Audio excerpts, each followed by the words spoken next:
Vamos orar primeiro para a gente começar? Senhor, meu Deus, meu Pai, Senhor, usa-nos para aprendermos mais a Tua Palavra esse dia.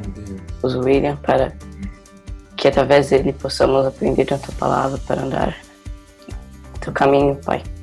Pessoas que não puderam vir hoje, para que eles possam aprender a Tua Palavra. E os que nós possamos ajudar aqueles que precisam de ajuda e querem ser ajudados. Sim. É isso que eu te peço, te agradeço.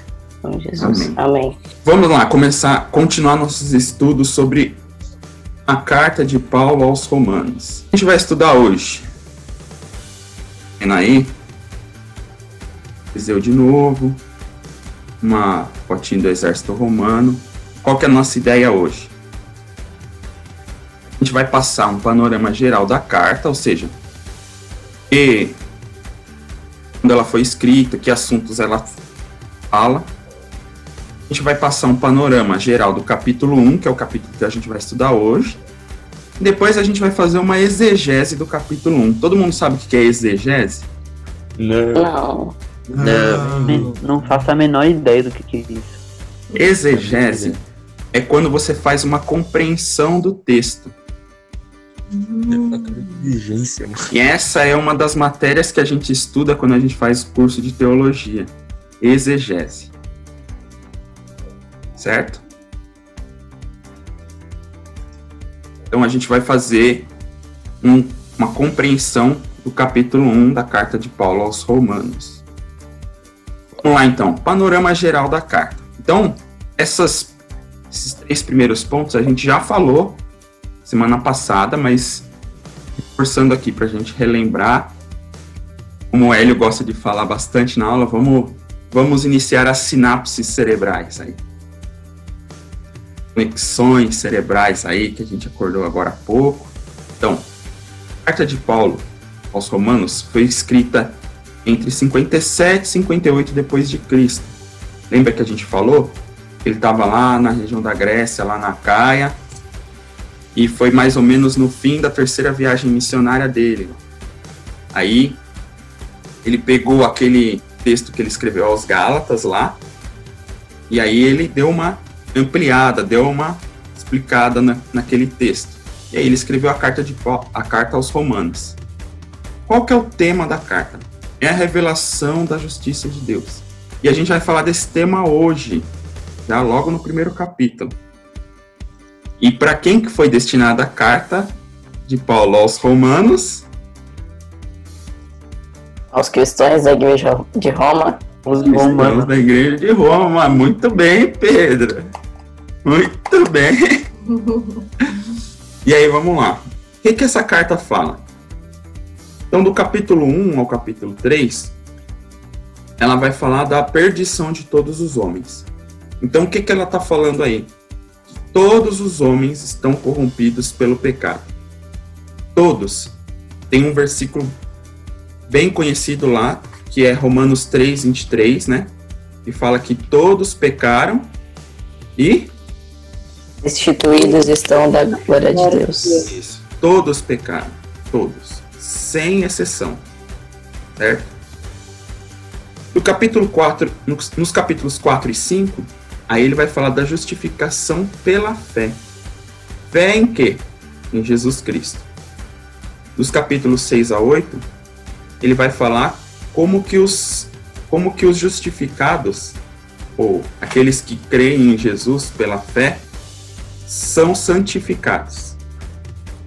Nos capítulos 9 a 11, ele vai falar, primeiramente, do plano de Israel na salvação, né? Então, vocês lembram lá que Deus fez uma promessa a Abraão, então elegeu um povo para ser o representante de Deus na terra. Mas depois... Que por meio dele seriam benditas todas as nações. Isso, por meio de Abraão seria bendita todas as famílias da terra. E aí, no meio do caminho, houve a inserção dos gentios, né? E aí, lá no nosso devocional que a gente está fazendo, fala dos ramos que foram enxertados, né? Então, fala de Israel e depois como os gentios foram inclusos no plano da salvação. Dos capítulos 12 a 14, vai falar das aplicações da justificação na vida prática. Então, aquele que é justificado, como que ele vive? No capítulo 15, Paulo vai falar, aí Paulo vai explicar melhor qual que era o plano dele, o plano missionário. Lembra que a gente falou na outra aula que o plano de Paulo era ir para Roma porque ele queria evangelizar a Espanha? Está escrito aí nesse capítulo 15, já estou dando spoiler. Então ele fala, por quê? Ele queria que, da mesma forma que a Antioquia serviu de base para a pregação do evangelho na parte oriental, ali do Império Romano, ele precisava de uma cidade para ser a base ocidental do Império do evangelho no Império Romano.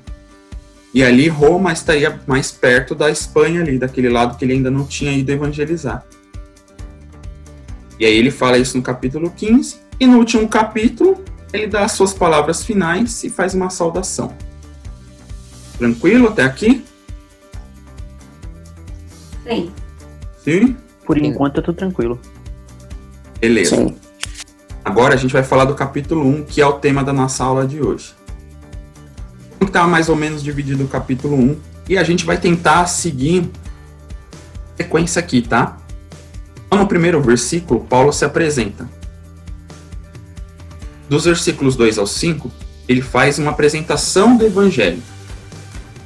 Dos versículos 6 e 7, ele fala para quem ele está escrevendo a carta. Dos versículos 8 a 15, ele faz uma saudação. Versículos 16 e 17, a gente já leu a aula passada, a gente vai falar hoje de novo. Aí ele fala do tema da carta, que é a justificação pela fé. No versículo 18, vai falar sobre a ira de Deus. Dos 19 ao 21, como o homem corrompido pelo pecado, ele recusa essa verdade, que é a verdade de Deus. Dos versículos 22 ao 24, fala que a recusa do homem causa algumas desordens na vida dele. Do 24 ao 28, vai falar das consequências dessa rejeição do homem pecador em relação a Deus. E do 29 ao 32, ele vai falar de como vive esse homem pecador. Vai falar das práticas do pecado. Ele vai repetir algumas coisas que ele falou lá em Gálatas 5, lá das obras da carne, e vai complementar com algumas outras, porque lá ele faz uma lista e fala coisas semelhantes a essas, né? Lembra que a gente estudou Gálatas 5? Ele dá uma lista e no final ele fala coisas semelhantes a essas. Aqui ele vai repetir alguns itens dessa lista, vai complementar com mais alguns. E aí termina o primeiro capítulo da carta de Romanos, certo? Tranquilo até aqui?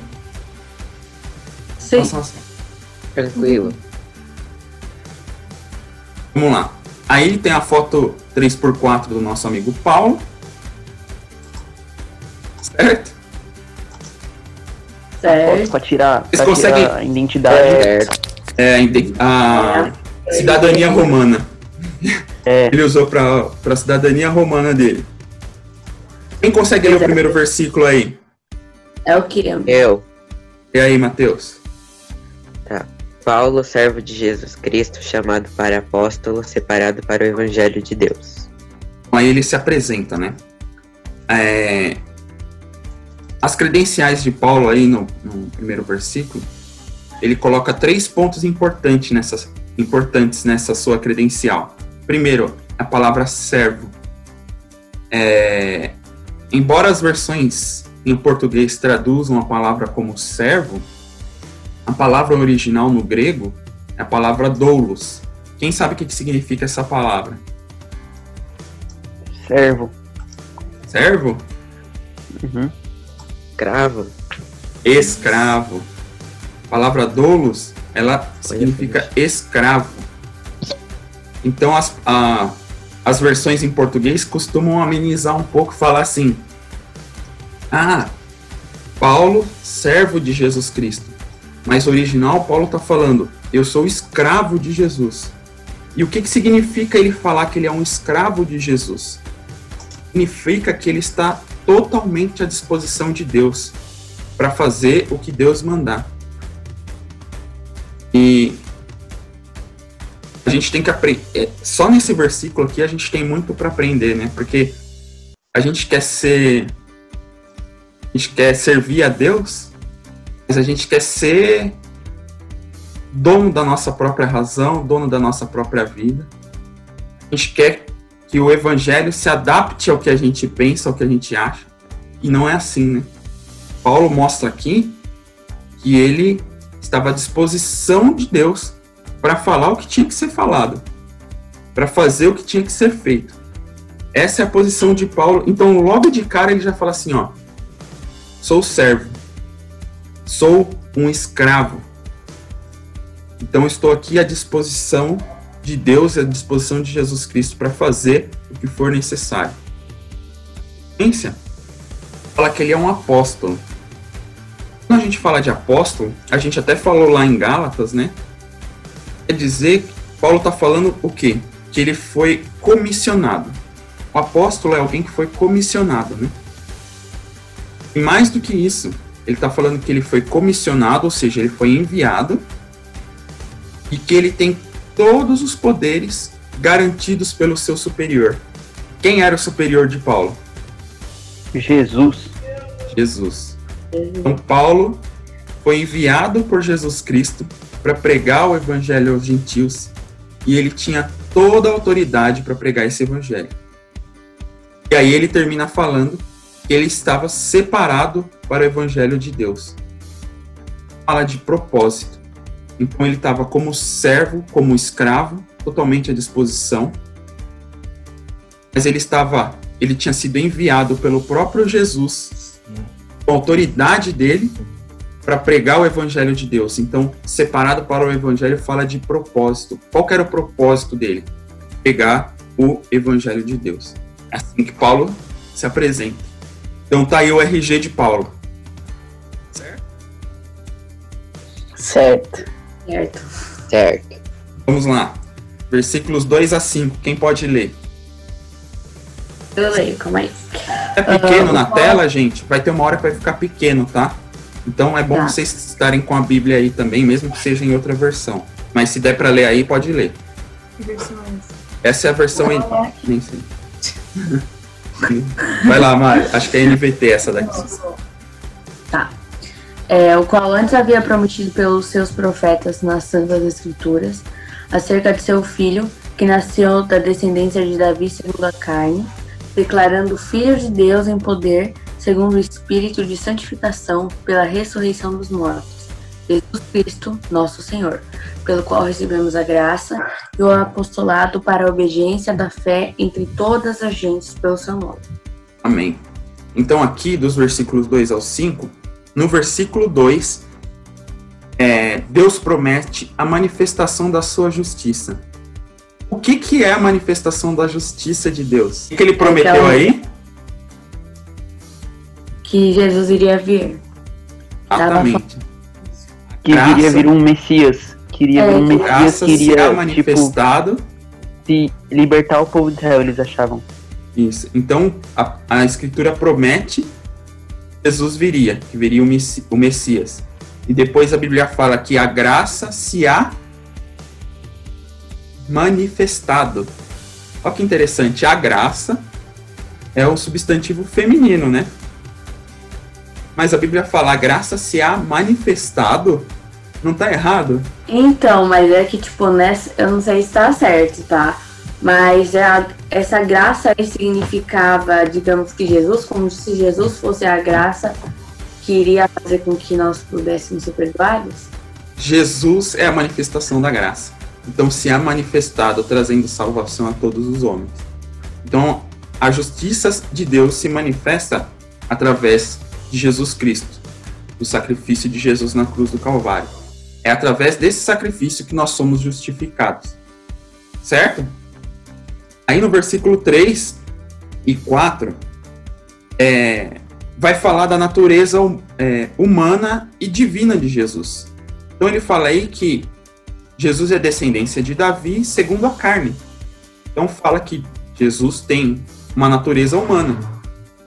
Mas ele também tem uma natureza divina. Ele foi declarado filho de Deus, né? Ele ressuscitou e foi exaltado. Então, como homem, ele se humilhou e se encarnou. Ou seja, ele viveu aqui entre nós, passou pela vida humana, viveu como homem, passou as dificuldades de homem, mas ele também mostrou a sua natureza divina, quando ele venceu a morte, quando ele morreu na cruz, pagou o preço pelos nossos pecados, e foi exaltado num corpo transformado, num corpo glorificado. Então ele mostra, aí Paulo exalta que Jesus tinha a natureza humana e a natureza divina. E aí, no último versículo, Paulo reforça seu chamado para evangelizar. E aí eu coloquei um comentário meu, tá? Evangelizar os gentios. Ele foi chamado pelo próprio Jesus, né? Vocês lembram? Saulo, Saulo, por que me persegues? Então, o próprio Jesus foi quem chamou Paulo para pregar o evangelho. E aí, nós possamos também sentir esse chamado de Jesus para pregar o evangelho, né? E apresentar as mesmas credenciais de Paulo, né? Como servo, como apóstolo, separados para pregar o evangelho. 10 minutos.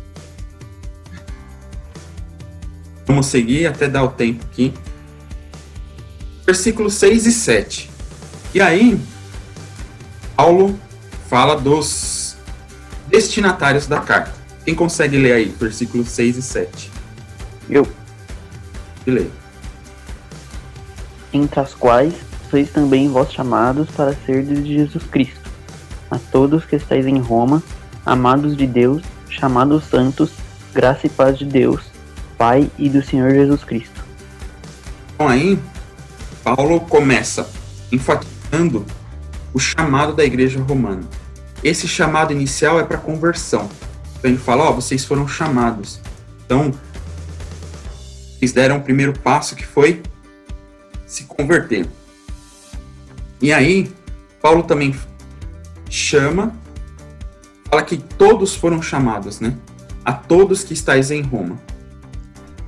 Você vai ver sempre Paulo falando disso, todos, tanto gregos quanto bárbaros, tanto judeus quanto gentios, porque ele enfatiza que, a partir do sacrifício de Jesus na cruz do Calvário, não tem mais diferença entre judeu, entre gentil, entre grego, entre bárbaro, entre homem, entre mulher.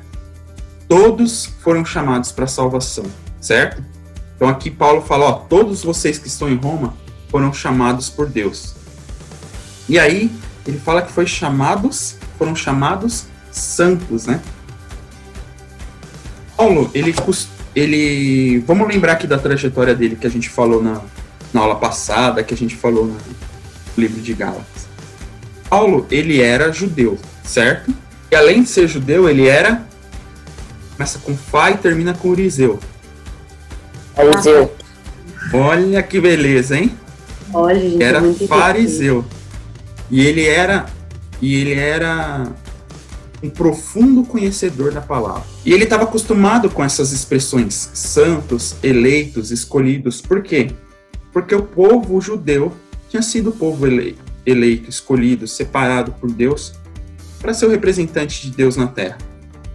Mas ele entendeu que, a partir do sacrifício de Jesus, essas expressões não cabiam mais só ao povo judeu, mas essas expressões cabiam a todos aqueles que creem. Então, se você crê que Jesus Cristo é o Filho de Deus, que a salvação é só através de Jesus Cristo, que o homem por si só não pode chegar a Deus, você foi chamado santo, você foi chamado eleito, você foi chamado escolhido.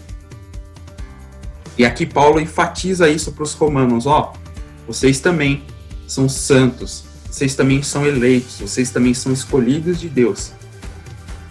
Então ele vai usar isso na carta aos romanos, ele vai usar isso na carta aos gálatas, ele vai usar essas expressões nas suas cartas para enfatizar mesmo, porque lembra que Paulo era muito combatido pelos judaizantes? Aqui em Roma não vai ser diferente. Esses judaizantes vão querer combater Paulo, vão falar assim, esse Paulo aí, ele não é apóstolo não, apóstolo são só os 12 lá, esse cara aí é um mentiroso, é um charlatão, vocês têm que voltar às práticas da lei. E aí Paulo fala assim, vocês não são mais os escolhidos, vocês não são mais os santos, vocês fazem parte dos escolhidos e dos santos, assim como os gentios também fazem parte, assim como eles também foram chamados para essa graça, para esse evangelho, certo? Certo. E aí, Certo. Paulo vai terminar com aquela saudação que ele sempre faz, graça e paz. Falou dela em Gálatas, né? E aqui de novo ele fala graça e paz. E ele faz uma junção, graça e paz, ele faz uma junção entre duas palavras, uma palavra grega e uma palavra do hebraico. Então a palavra do grego é a graça, que é a caris, né? E aí dá origem às palavras de carismático, certo? De palavra graça. E ele junta também o shalom, que é a paz em hebreu. Então ele junta a graça e a paz. Mais uma vez mostrando que não tinha mais diferença entre grego e judeu. Estava todo mundo junto agora. E aí eu peguei uma frase aqui de um historiador. Ele era cristão também. E ele estudou muito a vida de Paulo e fez alguns comentários. Ele morreu? Ele já faleceu já. Bruce, chama Bruce. Você vai procurar na internet como F. Bruce. E ele escreve o seguinte: a graça de Deus é seu livre amor e seu imerecido favor aos homens, dado mediante Cristo. Então a graça é dada mediante o sacrifício de Jesus Cristo. A paz de Deus é o bem-estar que os homens desfrutam mediante a sua graça. Então, a graça é o favor imerecido e a paz é uma consequência de quem foi chamado para essa graça. Certo? Então é isso que ele fala nos versículos 6 e 7. Versículos 8 a 15. Então tá pequenininho aí. Se não conseguirem ler aí, pode ler na Bíblia, tá? Quem pode ler? Versículos 8 a 15. Primeiramente dou graças, meu Deus, por Jesus Cristo, acerca de vós todos, porque em todo o mundo é anunciada a vossa fé.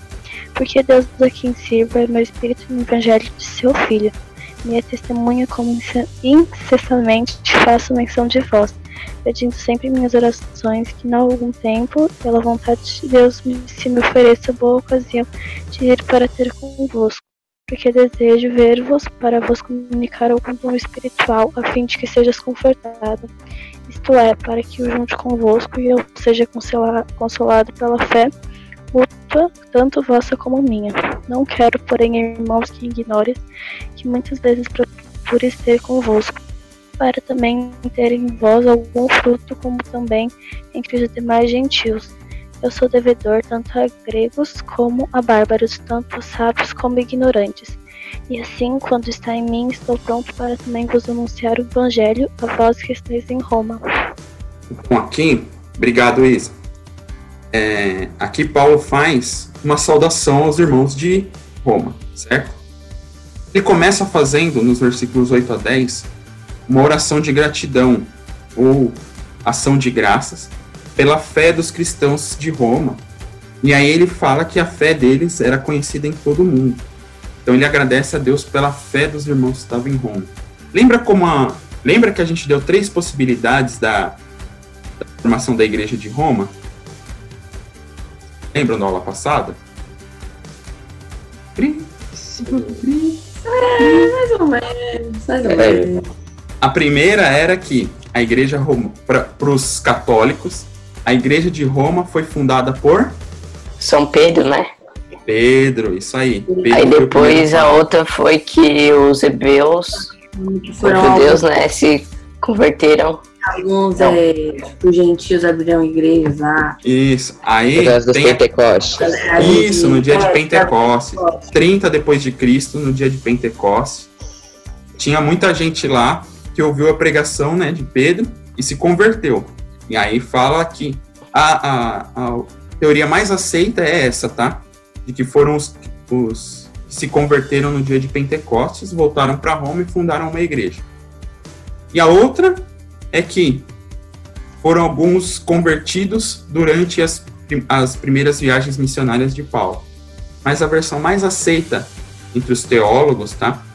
É dos cristãos que se converteram no dia de Pentecostes. Então aqui Paulo está falando da fé deles, que eles se converteram e permaneceram firmes na fé até aquela data. Então se você pensar, 30 depois de Cristo, a gente está aqui 57, 58, são 28 anos, certo? 27, 28 anos. Passaram-se os anos e eles estavam firmes na fé. E Paulo exalta essa constância essa firmeza deles na fé de Jesus Cristo. E aí, ele mostra uma outra coisa que é muito interessante, né? E lembra que a gente falou que Paulo não tinha ido para Roma ainda? E a gente leu aqui no texto que ele fala, ó, já faz tempo que eu quero ir ver vocês, mas eu não estou conseguindo ir visitar vocês, ainda não tive a oportunidade de conhecer vocês. Isso mostra o quê? Que a oração de Paulo não estava presa exclusivamente ao vínculo de convivência dele, vínculo direto. Então, ele não orava só por aqueles que estavam ao seu redor, mas ele orava por todo o povo. Ele orava por todos os cristãos, para que Deus fortalecesse, para que Deus consolasse. Então, mostra que a nossa oração também precisa ser assim, né? A gente não pode orar só por aqueles que estão perto, mas a gente precisa orar por todos aqueles que precisam da graça e da misericórdia de Deus. Aí nos versículos 11 a 15, Paulo fala do desejo que ele tem de ir para Roma. Ele fala, né? Faz tempo que eu estou querendo ir aí com vocês, querendo conhecer vocês, mas infelizmente até agora eu não consegui. E o que Paulo queria fazer em Roma?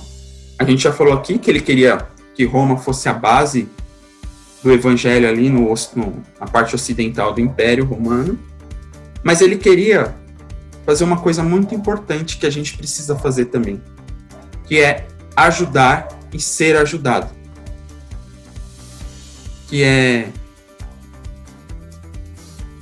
ajudar as pessoas, consolar as pessoas, mas também ser consolado.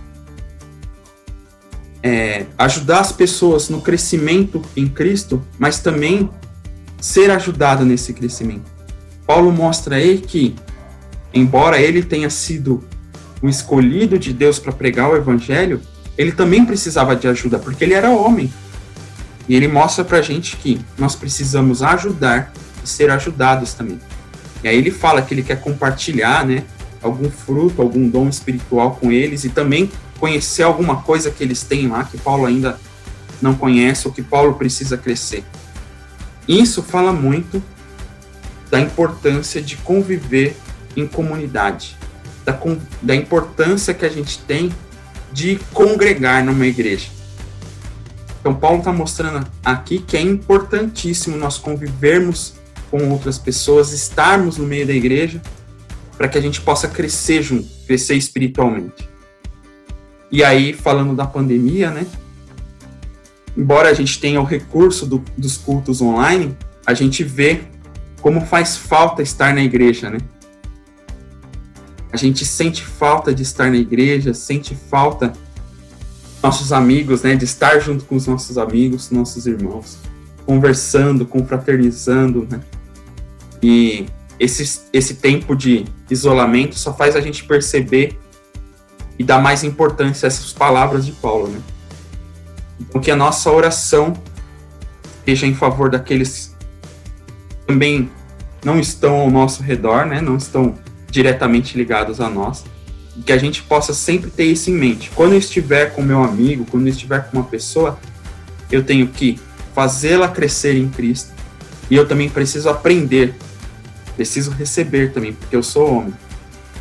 E aí, só um ponto importante, né? Fala aí, Mari.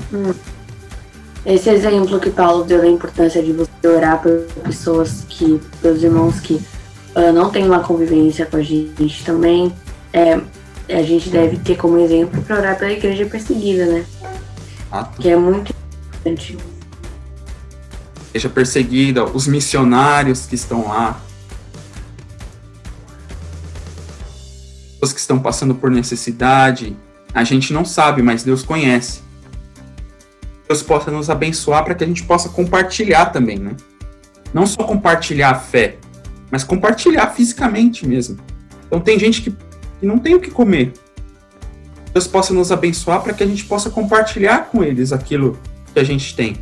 Mesmo sendo pouco, ou se você tiver muito, que você possa compartilhar muito. Que Deus possa abençoar vocês muito, para que vocês tenham muito e possam compartilhar muito com quem precisa. Mas é para isso que nós fomos chamados, para ajudar aqueles que precisam. Não só na fé, mas fisicamente também. Aí a gente lembra da igreja primitiva lá, né? Que eles viviam juntos, vendiam suas propriedades para poder compartilhar com aqueles que precisavam.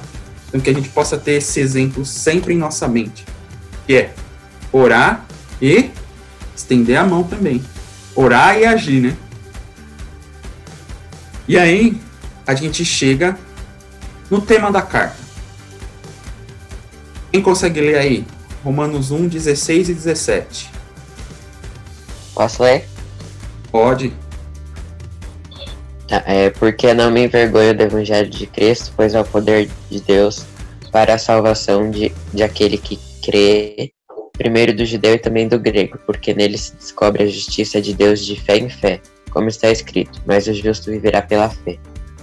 Então aí a gente chega no tema da carta, que é a manifestação da justiça de Deus, a justificação pela fé. E aí Paulo começa aulinha de português. Vamos lá. Ele começa usando uma figura de linguagem que chama litote. Quem sabe o que é isso aí? Quem já viu isso aí? Ou é a primeira vez que vocês estão vendo? É a primeira vez. Ou se a gente viu, a gente não vai lembrar, porque aprendeu. Ótimo. É uma afirmação pela negação do contrário. Não entenderam? Mais ou menos. E na tela. Ao invés de Paulo falar assim, ó, eu tenho orgulho do evangelho, ele fala assim, eu não me envergonho do evangelho. Então, ao invés dele falar que tem orgulho, ele nega o contrário de orgulho, que é vergonha, né? Então ele fala, não me envergonho.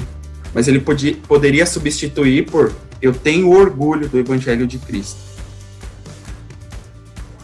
Entendi. Certo? Agora entendi. Claro que é uma litote, uma figura de linguagem, que é a negação do contrário. Que beleza. E aí, fala que o evangelho de Cristo é poder de Deus para a salvação. E aí a palavra poder no grego, a palavra dunamis, que é a palavra que dá origem à palavra, que é a raiz da palavra dinamite. Então, Paulo se orgulha do evangelho, que é um poder, que é uma dinamite. Então, quando esse evangelho chega nas pessoas, uma dinamite, ele explode, ele muda tudo ali, ele transforma. Então, Paulo está falando do poder transformador do evangelho. Esse evangelho, quando ele chega nas nossas vidas, ele transforma totalmente. Ele transforma a nossa forma de pensar, ele transforma a nossa forma de agir, ele transforma a nossa forma de falar, ele muda tudo. E aí as pessoas começam a ver, nossa, mas ele mudou, nossa, mas ele tem algo diferente. É esse poder de Deus que transforma, esse poder de Deus que muda as nossas vidas. que muda tudo aquilo que a gente fazia, que vivia pecando, que fazia quando a gente era servo do pecado, escravo do pecado. Agora, como filhos de Deus, como cordeiros com Cristo, a gente tem uma atitude totalmente diferente para com as pessoas. Essa dinamite, esse poder que Paulo está falando, que é o Evangelho de Deus. E aí, ele fala que é poder de Deus para a salvação de todo aquele que crer. Crer, aí fala de confiança. Então, confiar em alguém. E aí tem um exemplo que mostra a diferença entre acreditar e confiar. Quantos aqui acreditam que Jesus Cristo é o Salvador? Quem acredita que Jesus Cristo é o Salvador? Eu. Então nós acreditamos, certo? Eu. E aí eu vou dar um exemplo bem rápido da diferença entre acreditar e crer. Tinha um malabarista em cima de um prédio. Em cima de um prédio, e aí colocaram uma corda, e essa corda ia de um prédio no outro, muito alto, um prédio no outro, e ele tinha que passar pela corda usando uma bicicleta. Não tinha nada, nenhum apoio, só a bicicleta, com as rodas sem o pneu ali, né, para encaixar na corda ali, só a roda sem a borracha, né. E aí começaram a perguntar para as pessoas lá embaixo: você acredita que aquele malabarista ele pode atravessar de um prédio para o outro? Ah, eu acredito. Você crê que aquele malabarista pode atravessar de um prédio para o outro? Ah, eu acredito, eu confio. Então, já que você crê, já que você confia, você vai na garupa dele. Essa é a diferença entre acreditar e confiar. Aquele que acredita está de longe falando: eu acredito. Aquele que confia vai na garupa. É isso que Paulo está falando. Esse crer de Paulo é você sentar na garupa da bicicleta de Jesus ali. Falar: Jesus, eu não consigo. Para mim é impossível. Mas eu confio, eu creio que você pode. Eu creio que você é poderoso para fazer infinitamente mais além do que eu peço ou que eu penso. Então essa é a diferença entre crer e acreditar. Então, se você crê que Jesus é o Salvador, você vai sentar na garupa dele na bicicleta. Tranquilo até aqui? A gente falou de crer. E aí a gente... Fala aí, quem é que fala? Tranquilo? E aí, mais um ponto sobre o evangelho que Paulo pregava. Ele se orgulhava do evangelho, porque o evangelho era transformador. E o evangelho muitas vezes nos ofende. É para isso que o evangelho veio. O evangelho ele é ofensor, sabe por quê? Porque muitas vezes o evangelho vai ser contra aquilo que a gente acha que é certo. Muitas vezes o evangelho vai nos confrontar, vai confrontar o nosso pecado. E Paulo se orgulhava disso, porque ele estava pregando a salvação. E aí o que a gente falou ontem, né? Não adianta a gente querer tolerar alguma coisa que Deus não tolera. Deus não vai salvar quem vive em pecado. Deus não vai salvar aqueles que vivem na prática do pecado, que vivem uma vida errada, uma vida distante de Deus. E o evangelho ele está aqui para isso. Essa carta de Paulo aos Romanos, ela nos confronta muito. Mas ela é uma carta transformadora. E muitas vezes ela vai fazer como um dinamite na nossa vida. Você vai ler um versículo lá e vai falar assim: não, tá errado. Sabe por quê? Porque é a sua carne querendo ir contra a palavra de Deus. E vai ser como uma dinamite mesmo. Que vocês deixem essa dinamite explodir na vida de vocês e serem transformados pelo evangelho de Deus. Esse evangelho que Paulo pregava, escreveu essa carta como um tratado de teologia, para que a gente entenda um pouquinho só de como Deus quer que a gente viva, de como que Deus se apresenta, de como que é essa justificação pela fé. Amém? Amém. Próximo versículo, versículo 18. Quem pode ler? Eu leio. Pode ler? Pode? Porque do céu se manifesta a ira de Deus sobre toda impiedade e justiça dos homens. Negócio tá aqui em cima, peraí.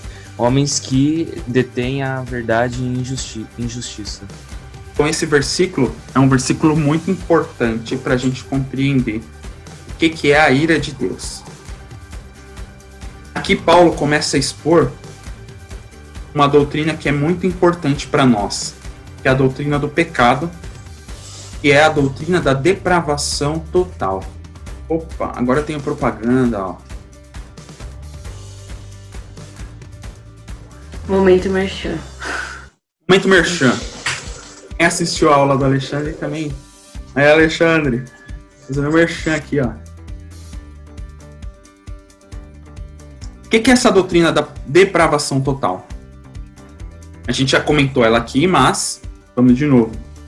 Romanos 3:23, de novo. Porque todos pecaram e destituídos estão da glória de Deus. Todos pecaram. E o que a doutrina da depravação total fala? Que o homem por si só, ele não consegue fazer as coisas de Deus. Ele não consegue escolher a Deus por si só. Se não for através do Espírito Santo, o homem sempre vai escolher o que é mal.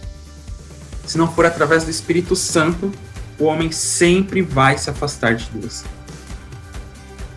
E é isso que Paulo expõe aqui dos capítulos 1 ao 3.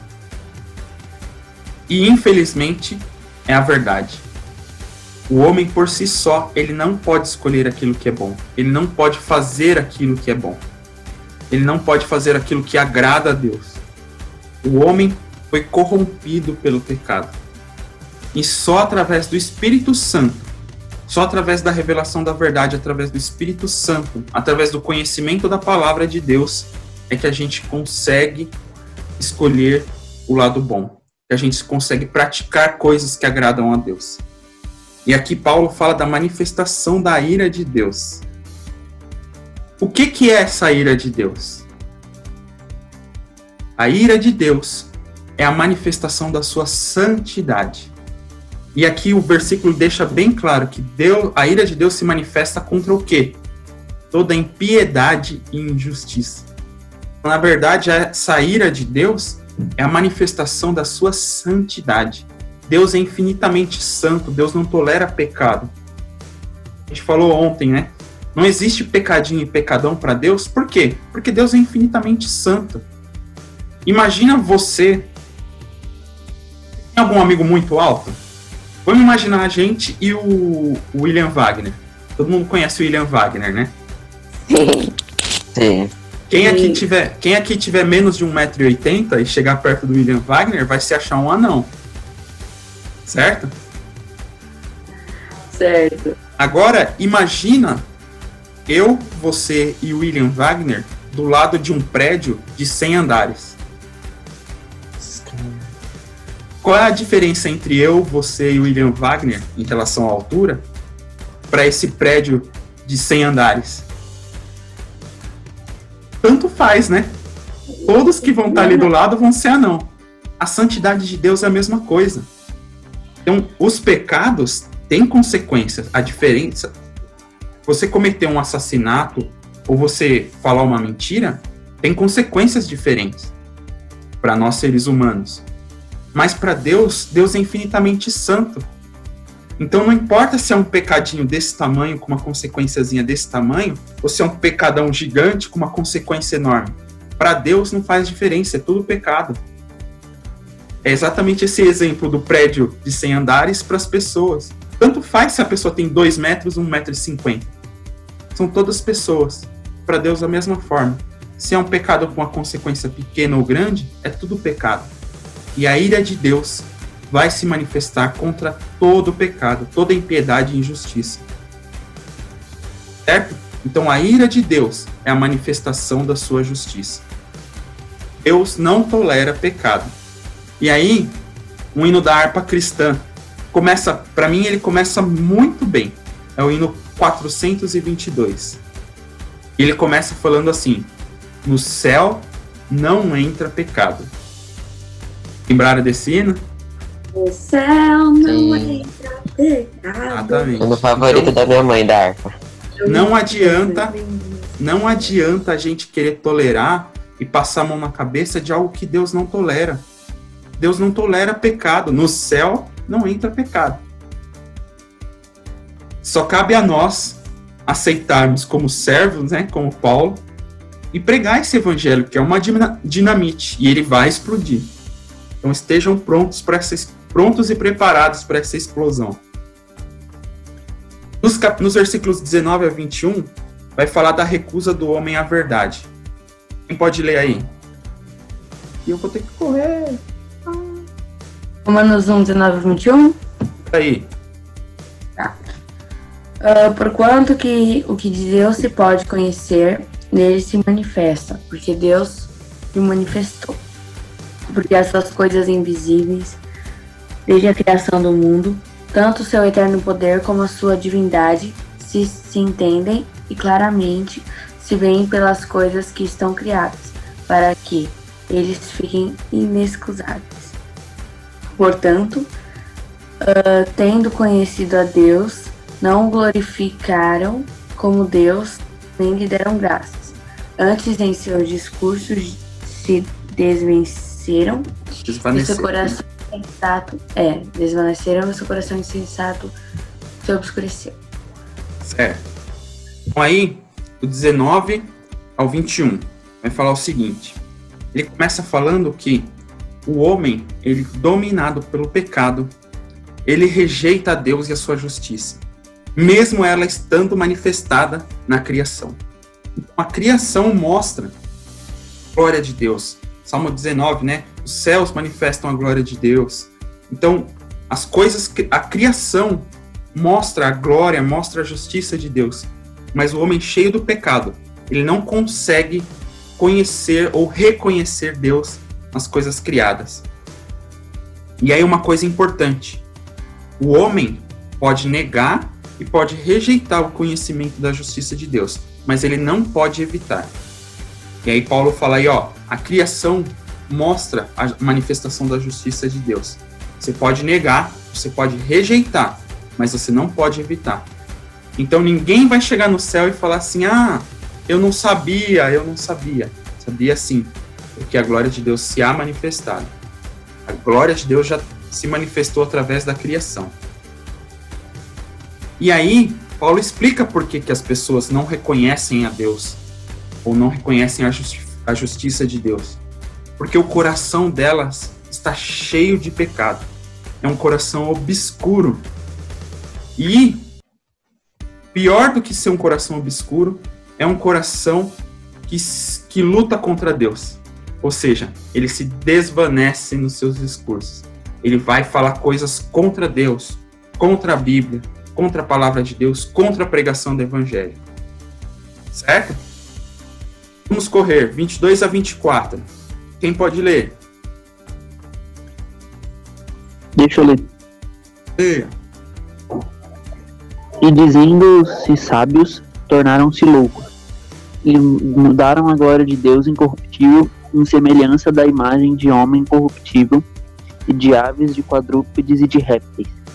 Pelo que também Deus entregou as concupiscências do seu coração à imundícia, para desonrarem o seu corpo entre si. Isso. Então aí, no versículo 22 ao 24, vai falar das desordens que o homem que rejeita a Deus vai ter na sua vida. Então ele vai ter, primeiramente, uma desordem física, moral e espiritual. Começa na mente, desce ao coração e reflete nas suas atitudes. E quando a gente fala de atitudes, a gente está incluindo a religião. Ele vai ter uma religião totalmente deturpada, totalmente desordenada. Ele vai ter uma percepção de Deus totalmente equivocada em relação ao que o Deus verdadeiramente é.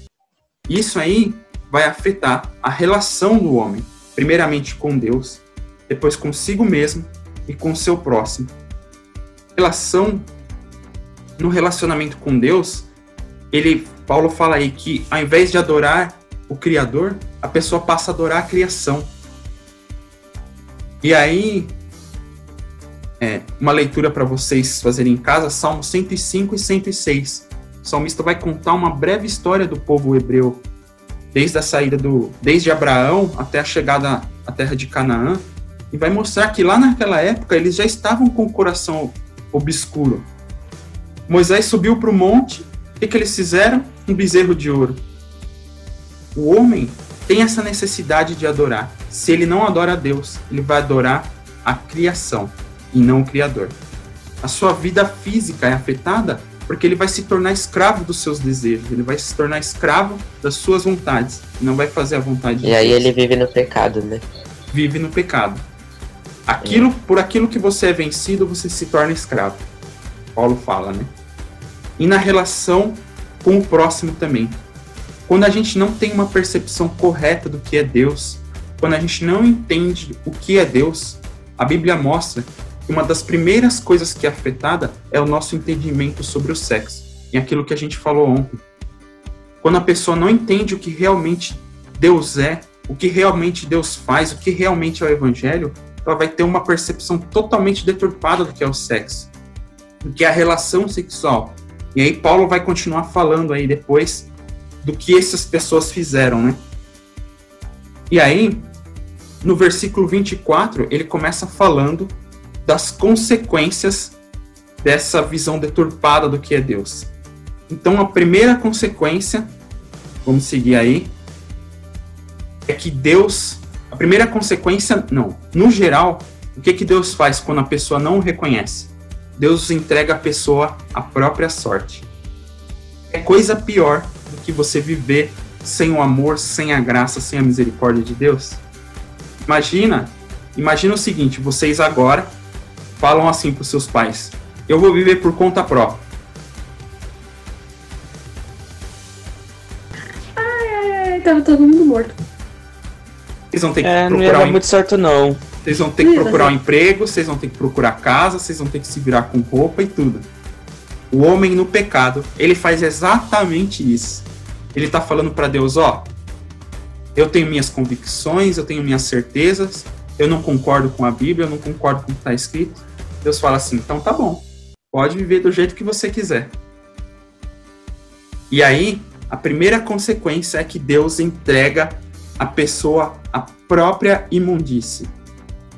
Apocalipse 22, 11a fala assim, aquele que está sujo, e se suje ainda mais. Então, se você quer viver em pecado, pode viver, pode ficar cheio do pecado até o nariz, pode ficar enterrado até o nariz no pecado. A segunda é que ele vai ser entregue às paixões infames.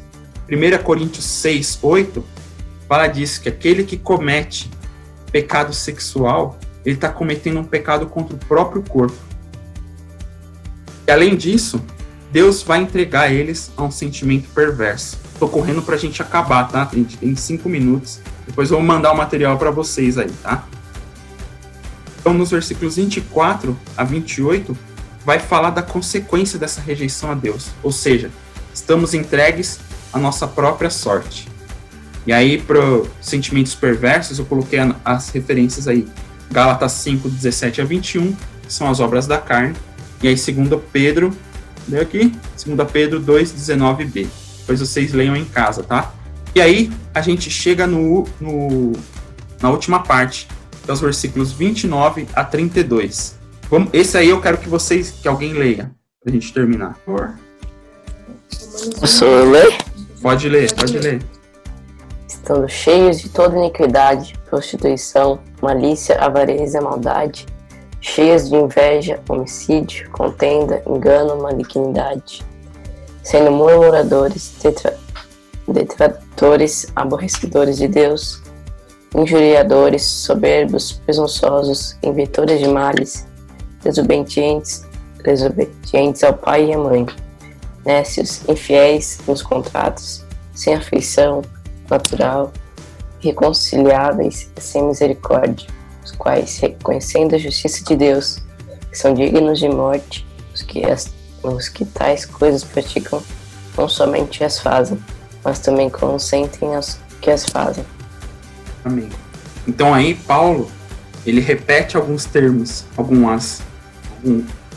algumas coisas daquela lista de Gálatas 5, das obras da carne, e ele faz um complemento. E aí, ele fala que pecadores estão cheios dessa obra. Ou seja, eles vivem na prática do pecado. Então, aquele que se opõe a Deus, aquele que se opõe à palavra de Deus, aquele que não conhece verdadeiramente a Deus, ele vai viver nisso. Ele vai viver na sujeira, ele vai viver na prática do pecado. E não só vão praticar, mas também vão consentir com aqueles que praticam. E aí eu coloquei o significado de consentir aí. Consentir é aprovar, permitir ou não se opor. Então, se você aprova, se você permite, ou se você não se opõe às práticas do pecado que estão listadas aí em Romanos 1, você está consentindo com isso. E precisa ser alcançado pelo evangelho que Paulo prega em Romanos. Ufa! Amém? Amém. Corri muito no final, gente. Próxima aula, vamos estudar Romanos 2. Certo? Certo.